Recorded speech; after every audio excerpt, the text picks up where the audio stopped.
Good morning friends.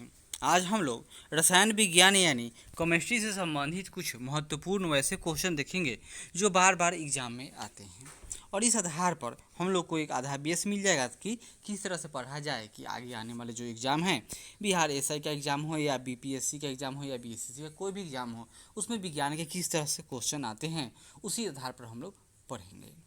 तो सबसे पहला क्वेश्चन है आज का कि मनुष्य के लिए सबसे हानिकारक विकिरण है कौन सा है? तो वह जानते हैं हम लोग, उसका नाम है गामा किरण। तो मनुष्य के लिए सबसे हानिकारक विकिरण गामा किरणें हैं। इनकी वेधन क्षमता सबसे अधिक होती है, यह हमारी कोशिकाओं को क्षति पहुंचाती है। जब गामा किरण की वेधन क्षमता सबसे अधिक है, सबसे कम किसका होगा? तो अल्फा। और अल्फा किरण धनावेशित, बीटा ऋणावेशित, और गामा किरण का जो आवेश होता है यह न्यूट्रल होता है। आगे देखते हैं। इलेक्ट्रॉन की गति प्रभावित होती है, किससे प्रभावित होगी? तो यह केवल विद्युतीय क्षेत्र, चुंबकीय क्षेत्र या दोनों? तो यह विद्युतीय और चुंबकीय दोनों क्षेत्रों से इलेक्ट्रॉन की गति प्रभावित होती है। आवेशित कण की गति में विद्युतीय तथा चुंबकीय दोनों क्षेत्रों में विचलन होता है। तीसरा नंबर क्वेश्चन देखिए। तीसरे और चौथे समूह के ऑक्साइड का सामान्य गुणधर्म क्या है? यह बीपीएससी प्री एग्जाम 1999 में आया था। तीसरे और चौथे समूह के ऑक्साइड की बात हो रही है, यानी कि यह हम लोग पीरियोडिक टेबल की बात हो रही है। तो उसमें तीसरा और जो चौथा है तो क्या होगा? तीसरा होगा बेसिक और चौथा समूह एसिडिक का सामान्य गुणधर्म होता है। तीसरे और चौथे समूह के ऑक्साइड का सामान्य गुणधर्म बेसिक यानी क्षारीय और एसिडिक यानी अम्लीय होता है। ये ऑक्साइड उभय धर्मी होते हैं। क्या नाम होगा? उभय धर्मी यानी एम्फीबियन कहिए इनको। और इसका उदाहरण तो अल्युमिनियम आता है। आगे देखिए, सबसे अधिक क्रियाशील धातु कौन सी है?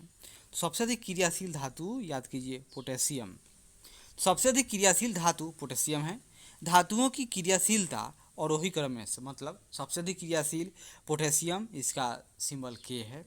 फिर Na यानी सोडियम दूसरे नंबर पर, तीसरे पर कैल्शियम, फिर Mg manganese, aluminium, zinc, ferrous यानी आयरन, एसन मतलब क्या होगा? तो सिनेबार, सॉरी एसन का मतलब टीन होता है। Pb यानी लेड, H बराबर हाइड्रोजन, Cu यानी कॉपर, और Hg, Pb बराबर तो हमने लेड बता दिया, और Hg बराबर पारा, और Ag यानी अर्जेंटीना वाला, मतलब यह क्या होगा?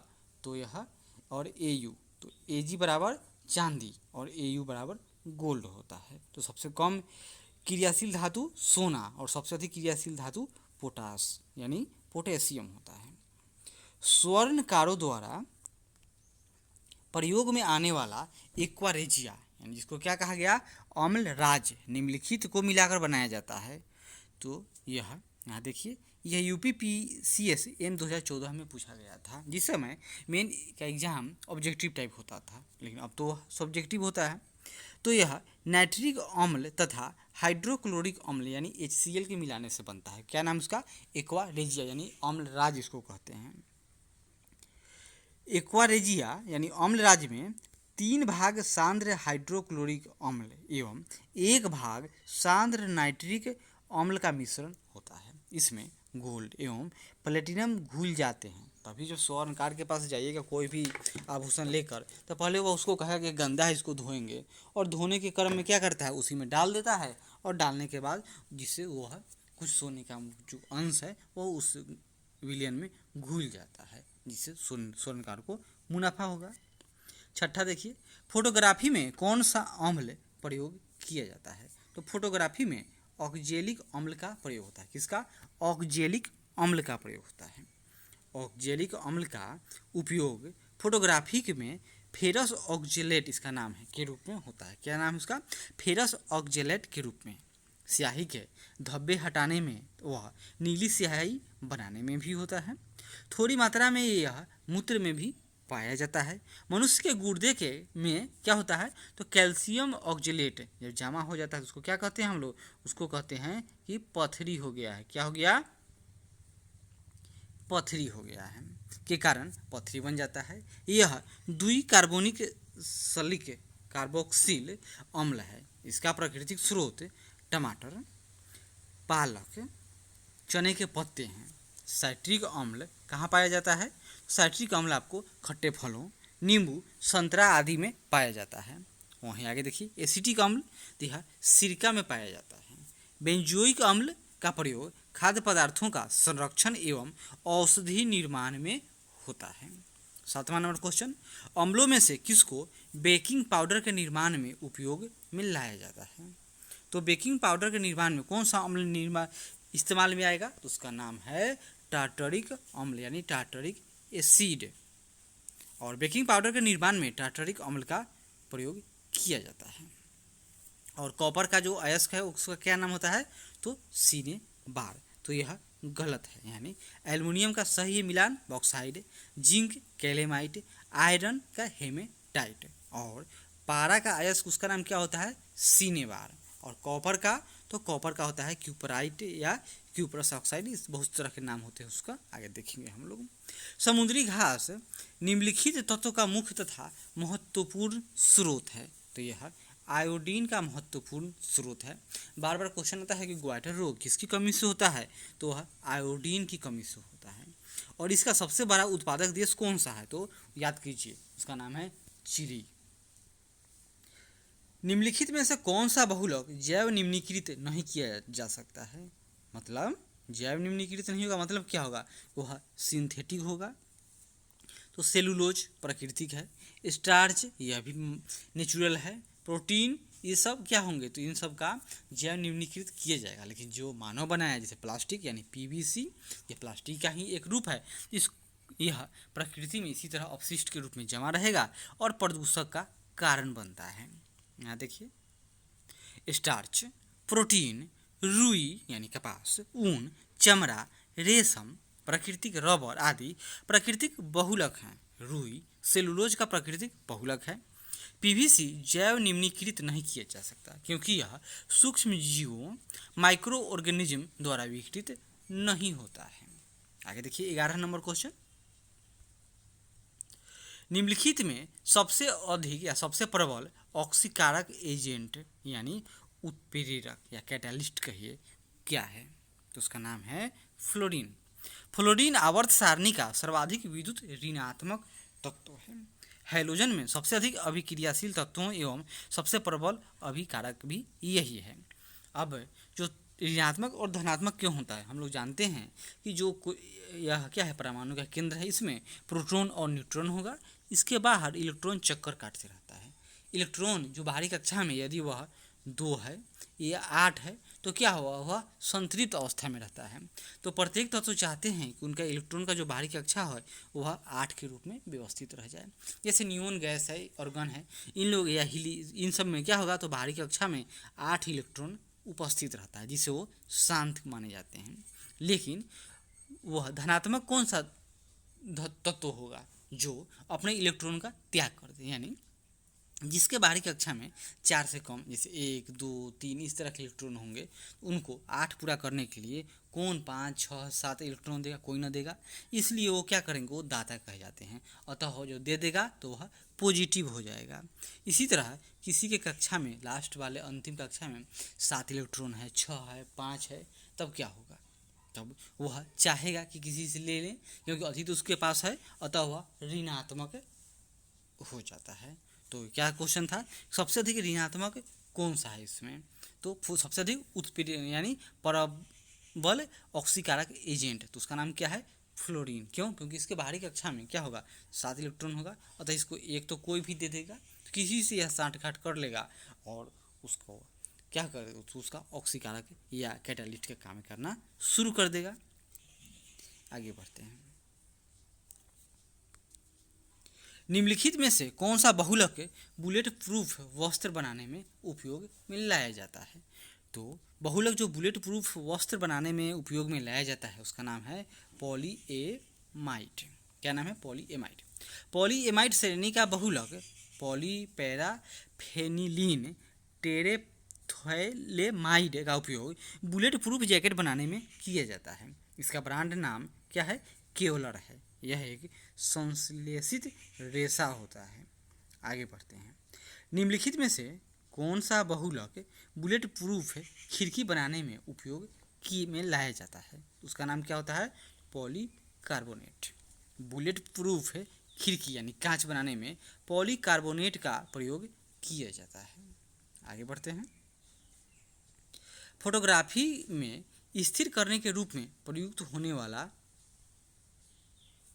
रासायनिक पदार्थ है, उसका नाम क्या है? सोडियम थायोसाल्फेट या इसको हाइपो भी कहते हैं। प्लास्टिक बोतल या बाल्टी बनी होती है किसकी? तो यह प्लास्टिक बोतल या बाल्टी, तो इसका नाम क्या होगा? तो यह पीवीसी। तो इसका तो प्रायः मुख्य रूप से हम लोग देखते हैं कि पाइप जो घरों में नलों का पानी का सप्लाई होता है वह पाइप किसका बनता है? तो पीवीसी पाइप रहता है। बोतल तो उसका नाम होगा पॉलीथिलीन टेरेफथलेट, या शायद मैं गलत बोल रहा हूँ या सही पता नहीं, लेकिन यह कुछ डाउट यहाँ पर लग रहा है। प्लास्टिक बोतल या बाल्टी पॉलीइथिलीन टेरेफथलेट यानी कि पीईटी व पॉलीविनाइल क्लोराइड यानी पीवीसी की बनी होती है।